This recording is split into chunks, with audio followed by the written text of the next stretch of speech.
Fala pessoal, beleza? Sejam muito bem-vindos aqui a uma troca de ideias. Isso aqui eu tô preparando só pra gente estar alinhado na visão de mercado, só um overview aqui geral da manhã, para substituir uma live eventual de manhã e mais tarde a gente vai ter a live ali às 3 da tarde, né? Então é só pra gente estar alinhado e continuar trocando ideia sobre o mercado, que eu acho que quanto mais a gente troca ideia, mais a gente tende a ter uma observação no mercado mais em comum e ter mais boas ideias, né? Então o objetivo é esse, tá?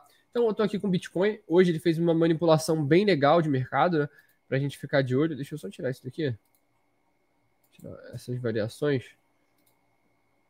Todos esses estados aqui que... Não, título eu quero. Só não quero os valores. Beleza, é assim que eu quero. E o que eu observei aqui que eu quero que vocês entendam, né? Bom, primeiro o mercado fez aquela captura de ontem, veio aqui embaixo, estabeleceu esse fundo como principal. E logo após essa estrutura aqui, eu pensei assim, cara, eu tenho que procurar quebras de estruturas secundárias e a partir dessas quebras de estrutura procurar algum trade, né? E assim, eu não tô operando nem nada do tipo, mas eu tô de fato estudando esses dias, aproveitando que o mercado tá uma porcaria para estudar mais e ter mais ideias aí de mercado, né? Então, a gente teve essa impulsão e sim, a gente teria uma eventual aqui entrada, foi de madrugada, eu não estava acordado, mas poderia ter sido uma entrada com alvo nesse order block que havia impulsionado o movimento, ou seja, um trade aí de 5 para 1 dentro de uma movimentação pequena. E esse mesmo order block já daria para a gente outra entrada, só que de short, fazendo outro trade dentro desse range. É claro que a gente não opera assim, né? Várias operações dentro de um range tão pequeno, mas poderiam ser dois trades aí complementares, um buscando a mitigação do movimento de queda e outro buscando a retomada da pernada de baixa, tá? Mas, de novo, não estou operando no momento, estou só estudando, e mais tarde vai ter muita movimentação no mercado, justamente por conta do Fed, né? A gente vai ter aí o FONC, talvez o mais importante dos últimos meses, né? Porque o Banco Central norte-americano subiu os juros 12 vezes consecutivas, e agora a inflação de fato entrou sob controle com 12 meses de queda. Então a gente presume que a gente vai ter aí os juros ou se mantendo no mesmo patamar ou caindo, né? E se tiver, por exemplo, os juros subindo, a gente teria uma grande quebra de expectativa, o mercado caindo, tá? Essa é a ideia, não é isso que geralmente acontece, mas a gente foca única e exclusivamente no gráfico, justamente por entender que isso não está no nosso controle, né? Mas o que eu acho que vai acontecer é os juros se manterem no mesmo patamar mesmo. E geralmente é essa a previsão, né? Até porque a inflação foi dentro do previsto, mas eles querem inflação em 2%. Então ainda tem a possível expectativa de que o mercado não faça exatamente isso, eles ainda subam um pouco mais os juros para conter a inflação, né? Que a medida para conter juros é subir a inflação. Mas enfim. Voltando aqui pro mercado, vocês veem o Bitcoin já reagindo, ele capturou liquidez nesse fair value gap aqui, ó. Esse fair value gap aqui, mas assim, são movimentações bem chatinhas de pegar. Eu, Vinícius, não tô operando nada agora justamente por isso. Então, vamos olhar aqui outras moedas que a gente gosta de observar. Eu tenho aqui LDO, tá?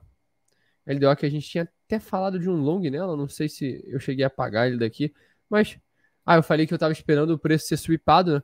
Porque eu achava que poderia rolar um sweep abaixo dessas mínimas, ainda acho que isso pode acontecer, tanto no Bitcoin quanto no LDO.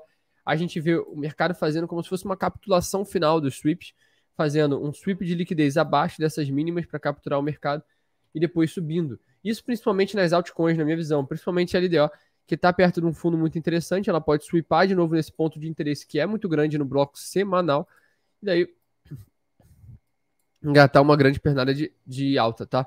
Porque esse aqui é um ponto de interesse muito forte no gráfico semanal dela, então a partir daqui pode vir muita coisa interessante, por isso que eu acho que pode rolar um sweep de liquidez aqui abaixo, tá? Assim, é claro que a gente pode negociar mais abaixo ainda, mas eu acho que essa sell side aqui dela vai prevalecer, então a gente vai ver um sweep aí só para capturar mesmo, como fez aqui anteriormente, e agora pode fazer novamente, beleza? Isso aqui seria um sweep, tá? Então, já falamos de LDO, o resto é bem parecido, não acho que exista nada de novo aqui. Também tem a CFX aqui, que eu tinha falado com vocês na live, que poderia rolar uma risk entry aqui. De fato, essa risk se confirmou, mas ainda é muito cedo, não teve nenhuma movimentação com displacement, de fato, com energia.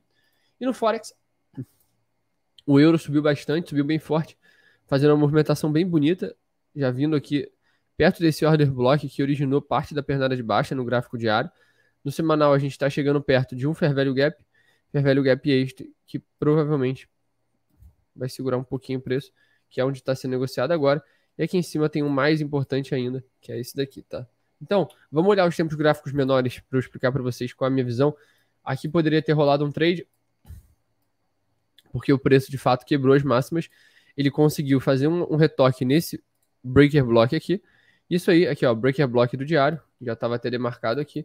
Isso aqui já seria o suficiente aí para você abrir um long e pegar a pernada, porque pegou abaixo da zona de equilíbrio, pegando aqui nesse fair value gap, na zona de desconto, fazendo aí a pernada de alta. Bem bonita. Você poderia ter botado o alvo, não necessariamente aqui, né? Que já seria mais difícil de se prever, né? Mas aqui você poderia ter botado o alvo minimamente nesse último topo. Já seria um trade aí que te proporcionaria uma simetria, digamos, se botasse o stop aqui de 6-1. Então seria um trade bem interessante, mais um aí que ficou pra gente de estudo, né? O dólar realmente quebrou as mínimas. Eu quero ver ele retocando aqui, fazendo essa região como resistência e de fato procurando essa região aqui. Então o dólar eu prevejo isso, tá? É o movimento que eu visualizo. Acho que esse é o cenário mais impactante e mais veemente. Isso seria aí justamente o que o euro precisa para retocar essas mínimas aqui e fazer aí a movimentação de alta que a gente acha que vai acontecer. O iene japonês buscando liquidez aqui embaixo. Eu acho que aqui a gente pode ver até a movimentação para cima. Depois a gente pode desenhar isso melhor. E a Libra tocando no ponto de interesse do gráfico semanal, de um fair value gap do gráfico semanal. Então agora a gente está trabalhando numa região muito importante, muito relevante aí de preço. Então temos que observar, tá? Então essa é a visão geral do mercado. De novo, mais tarde vai ter live. Eu quero trocar ideia com vocês, quero que a gente esteja junto. Então, se você é aluno da comunidade, te convoco aí para a live de 3 horas da tarde. A gente deve começar uns 10 minutos antes para dar tempo de fazer um frame do mercado como um todo e depois assistir, ver os dados saindo e depois assistir o speech, né, os discursos do Jerome Powell, que geralmente é o que mais movimenta o mercado. Fechou? Tamo junto, é só o começo. E até a próximo conteúdo aqui.